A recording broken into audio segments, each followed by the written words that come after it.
Hello my dear students, तो आज अपन इस प्रॉब्लम के बारे में बात करेंगे। इस प्रॉब्लम से आपको बहुत कुछ सीखने को मिलेगा। यहाँ पर देखिए, सबसे पहले अपन प्रॉब्लम में दे क्या रखा है। यहाँ पर सबसे पहले क्वेश्चंस को रीड करते हैं। क्वेश्चन में अपन को दे रखा है two uniform boards tied together with the help of a string. मतलब यहाँ पर ये टू अपन को रोड दे रखी है, इसको बोर्ड बोल रखा है क्वेश्चन में। इन दोनों को कनेक्ट कर रखा है स्ट्रिंग से। Are balanced on surface as shown the figure. ये दोनों बैलेंस कर रखे हैं सरफेस के ऊपर, जैसा कि फिगर में दे रखा है। The coefficient of static friction between the board and surface is 0.5। यहाँ पर ये जो बोर्ड और सरफेस है, इन दोनों के बीच फ्रिक्शन कोएफिशिएंट अपन को म्यू की वैल्यू क्वेश्चन में गिवन है, जो कि 0.5 है। तो अपन को यहाँ पर फाइंड क्या करना है, the minimum value of theta. ये जो एंगल थीटा बन रहा है ना इस बोर्ड का सरफेस के साथ, इसकी अपन को मिनिमम वैल्यू फाइंड करनी है। For which this type of arrangement is possible, जिससे कि यहाँ पर इस टाइप का अरेंजमेंट पॉसिबल हो सके। इस थीटा की मिनिमम वैल्यू क्या है। तो देखो यहाँ पर ये अरेंजमेंट किस तरह से है। ये यहाँ पर अरेंजमेंट कुछ इस तरह से है। यहाँ पर ये जो बोर्ड है ना, ये जो रोड है ना, दोनों इस तरह से वर्टिकली रखी हुई और इन दोनों के टॉप को स्ट्रिंग से कनेक्ट कर रखा है। अब ये स्टेबल इक्विलिब्रियम स्टेट पर कब रहेगी, वो अपन को यहाँ पर ये जो एंगल बना रहा है थीटा, इसकी मिनिमम वैल्यू फाइंड करनी है। तो इस टाइप की क्वेश्चन को अपन कैसे सॉल्व करें। इसमें क्वेश्चन में बोल रखा है कि यहाँ पर ये अरेंजमेंट इस टाइप का पॉसिबल हो, मतलब ये पूरा सिस्टम इक्विलिब्रियम स्टेट पर रहेगा, तभी तो ये अरेंजमेंट पॉसिबल हो पाएगा। मतलब ये इक्विलिब्रियम स्टेट पर है। तो यहाँ पर क्या करेंगे अपन, जब भी कोई बॉडी इक्विलिब्रियम स्टेट पर होती है तो सिंपल सी बात है, अपन यहाँ पर फिजिक्स के 2 पैरामीटर यहाँ पर अप्लाई करते हैं। एक तो ये होता है कि जो बॉडी है उस पर नेट फोर्स 0 होगा, क्योंकि वो रेस्ट पर है, इक्विलिब्रियम स्टेट पर है। और दूसरे यहाँ पर पैरामीटर होता है फिजिक्स का, जो कि होता है टॉर्क। क्योंकि बॉडी रेस्ट पर है, इसका मतलब वो रोटेट नहीं कर रही है, इसलिए यहाँ पर अपन क्या करते हैं, किसी भी पॉइंट के अबाउट उस बॉडी पर नेट टॉर्क 0 कर देते हैं। चलिए अपन इसको सॉल्व करते हैं।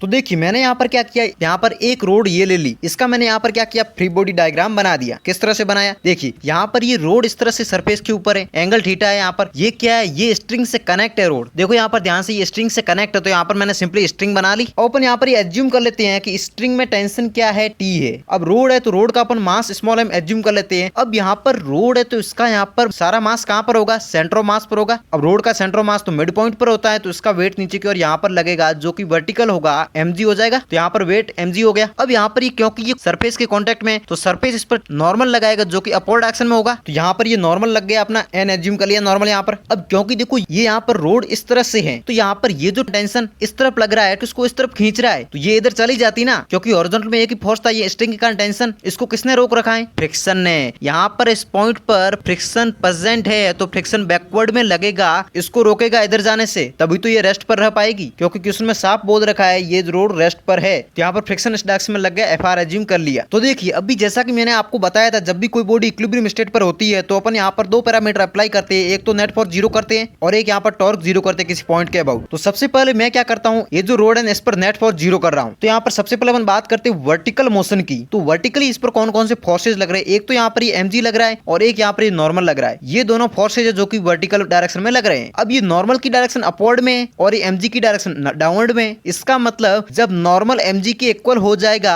तभी यहाँ पर ये रोड रेस्ट पर रह पाएगी, ये वर्टिकल में मोशन नहीं करेगी। इसका मतलब मेरे पास फर्स्ट इक्वेशन ये आएगी, नॉर्मल इक्वल टू mg।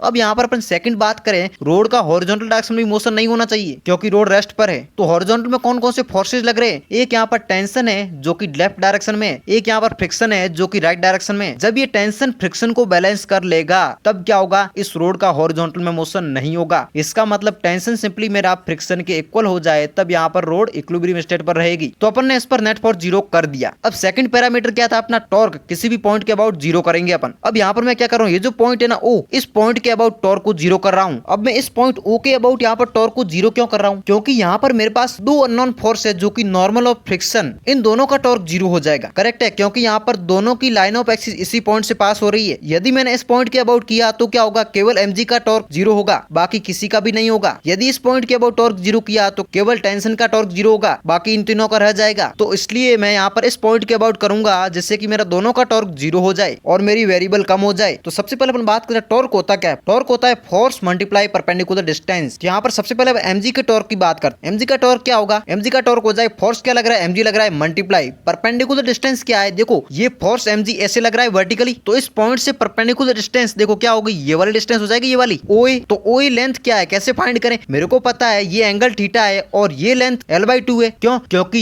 ये जो mg है मिड पॉइंट पर लग रहा है, तो यहाँ पर ये L/2 है और ये एंगल थीटा है, तो मेरे को ये फाइंड करना है। तो यहाँ पर cos थीटा अप्लाई करूंगा तभी तो बेस अपॉन हाइपोटेनस आएगा। तो यहाँ पर मेरा cos थीटा हो गया, बेस क्या है यहाँ पर x एज्यूम कर लिया, अपॉन हाइपोटेनस L/2 है तो पुट कर दिया। यहाँ पर मेरे पास x की वैल्यू आ गई L/2 cos थीटा, जो कि मेरी परपेंडिकुलर लेंथ थी इस mg फोर्स की इस पॉइंट से। तो मेरे पास सिंपली यहाँ पर mg का टॉर्क आ गया। तो यहाँ पर ये जो परपेंडिकुलर लेंथ यहाँ पर पुट कर रहा हूँ, तो कितना हो गया यहाँ पर L/2 cos थीटा। तो मेरे पास सिंपली mg का टॉर्क आ गया mgl cos थीटा/2। अब मेरे को पता है यहाँ पर नॉर्मल का और फ्रिक्शन का टॉर्क 0 है, क्योंकि दोनों इसी पॉइंट से पास हो रहे हैं, परपेंडिकुलर डिस्टेंस 0 है दोनों की। तो फ्रिक्शन और नॉर्मल दोनों का टॉर्क मैंने 0 कर दिया यहाँ पर। और अपन बात करते टेंशन, ये जो स्ट्रिंग में टेंशन है, इस टेंशन ने कितना टॉर्क प्रोड्यूस किया। तो यहाँ पर टेंशन का टॉर्क हो जाएगा, फोर्स टेंशन लग रहा है मल्टीप्लाई परपेंडिकुलर डिस्टेंस क्या है। देखो टेंशन इस डायरेक्शन में लग रहा है, तो देखो मैंने इसको कनेक्ट कर दिया इस तरह से, ये मेरा 90 डिग्री बन रहा है, क्योंकि मैंने सीधा यहाँ से परपेंडिकुलर डाला इस लाइन पर, तो ये मेरा 90 डिग्री हो गया। ये टेंशन इस डायरेक्शन में, टेंशन इस डायरेक्शन में है, तो परपेंडिकुलर डिस्टेंस इस पॉइंट से ये वाली डिस्टेंस हो जाएगी। अब ये कैसे कैलकुलेट करें? मेरे को पता है रोड की लेंथ क्या है, L, जो कि मैंने एज्यूम करी थी, और मेरे को ये भी पता है क्योंकि ये एंगल थीटा है, तो ये देखो मेरा इस तरह से Z बन रहा है, तो ये वाला एंगल भी मेरे पास थीटा हो जाएगा। तो यहाँ पर मेरे को ये लेंथ फाइंड करनी है, तो यहाँ पर मैं साइन थीटा अप्लाई करूंगा। क्यों? क्योंकि साइन थीटा होता है परपेंडिकुलर अपॉन हाइपोटेनस। परपेंडिकुलर मेरे को फाइंड करना है और हाइपोटेनस ये लेंथ L जो कि मैंने एज्यूम करी थी मेरे को पता है। तो मेरे पास सिंपली यहाँ पर टेंशन की यहाँ पर इस पॉइंट से परपेंडिकुलर डिस्टेंस आ गई, जो कि कितनी आई L sin थीटा। तो यहाँ पर सिंपली टेंशन का टॉर्क क्या हो जाएगा, फोर्स टेंशन लग रहा है मल्टीप्लाई परपेंडिकुलर डिस्टेंस कितनी आई L sin थीटा। यहाँ पर पुट कर देता हूँ, तो यहाँ पर L sin थीटा। तो सिंपली यहाँ पर टेंशन का टॉर्क आ गया TL sin थीटा। तो अपन ने जितने भी यहाँ पर फोर्सेज लग रहे थे इन सब का टॉर्क फाइंड कर लिया। नॉर्मल और फ्रिक्शन का टॉर्क तो 0 है। अपन यहाँ पर ये mg और टेंशन का टॉर्क है ना, इसकी डायरेक्शन को देखते हैं। देखो अपन वेक्टर फॉर्म में बात करें तो टॉर्क क्या होता है, R क्रॉस F होता है। R क्या, परपेंडिकुलर डिस्टेंस है। तो सिंपली अपन सबसे पहले अपने यहाँ पर टेंशन के टॉर्क की डायरेक्शन की बात करें तो यहाँ पर परपेंडिकुलर डिस्टेंस ये वाली है। तो देखो इस पॉइंट से देखो R किस डायरेक्शन में टेंशन लग रहा है, लेफ्ट डायरेक्शन में, तो R cross F upward direction में आ रहा है टॉर्क टेंशन का। तो ये जो टेंशन है इसका टॉर्क हो गया मेरे पास अपवर्ड डायरेक्शन में। और अपन यहाँ पर mg के टॉर्क की डायरेक्शन को देखते हैं। देखो mg की परपेंडिकुलर डिस्टेंस ये वाली है, तो यहाँ पर सिंपली हो जाएगा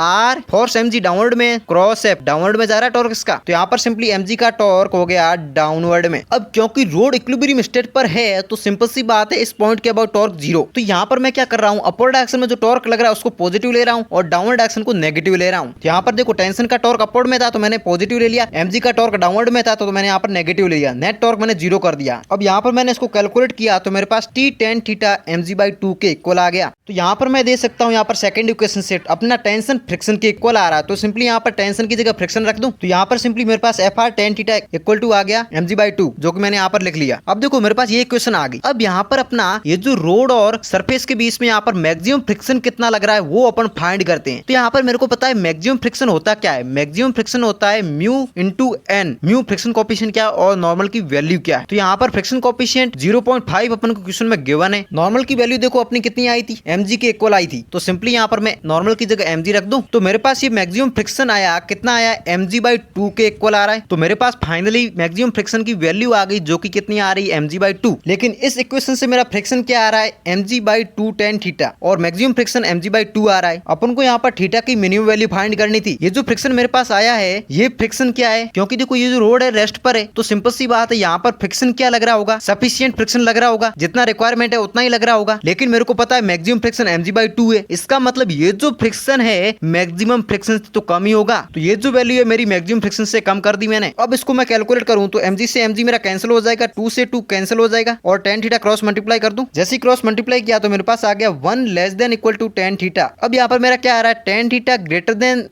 1। अब tan थीटा की वैल्यू यहाँ पर 1 कब होती है, जब थीटा 45 डिग्री होता है। इसका मतलब थीटा > 45 डिग्री, मतलब ये हुआ थीटा की मिनिमम वैल्यू क्या आ रही है अपन के पास, 45 डिग्री। 45 से कम यहाँ पर थीटा नहीं हो सकता है। तो फाइनली अपना 45 डिग्री करेक्ट आंसर है। तो आई थिंक आपको ये प्रॉब्लम जरूर समझ में आई होगी। यदि मेरा एक्सप्लेनेशन आपको अच्छा लगा तो प्लीज वीडियो को लाइक, शेयर और चैनल को सब्सक्राइब जरूर करें।